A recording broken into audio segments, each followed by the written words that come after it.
তো বাসে যেতে বলছিলা, কিন্তু আমার তো মার্কেট লাগবে, এই জন্য আমার বন্ধু নয়নকে আমি আসতে বলছি, ওর সাথে এখন আমি মার্কেটে যাচ্ছিলাম। আর তুমি শুধু শুধু আমাদেরকে ভুল বুঝতেছো। হ্যাঁ ভাইয়া, মনি ঠিকই বলছে। চুপ মিথ্যাবাদী। আমি খুব ভালো করে জানি এই ছেলেটা কে। এই ছেলেটা তোর কোন বন্ধু না, এই ছেলেটা তোর বয়ফ্রেন্ড না। তুই আমার কাছে এই কথাটা লুকাচ্ছিস?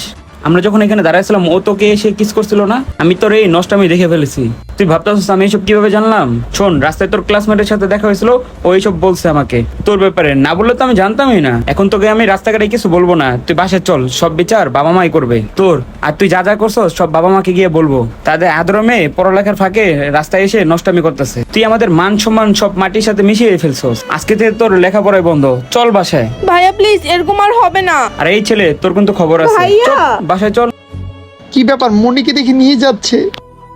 নয়ন, এখন তোমার অনেক কষ্ট হইতেছে তাই না? শোনো নয়ন, যখন তুমি আমাকে ছেড়ে চলে গেছিলে না, তখন আমার অনেক কষ্ট হয়েছিল।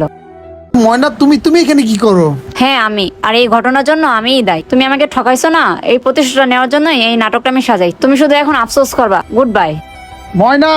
যারা বিয়ের আগে পরকীয়া করে তারা হারাম সম্পর্ক করে। এই সম্পর্ক থেকে দূরে থাকবেন। ধন্যবাদ সবাইকে ভিডিও দেখার জন্য।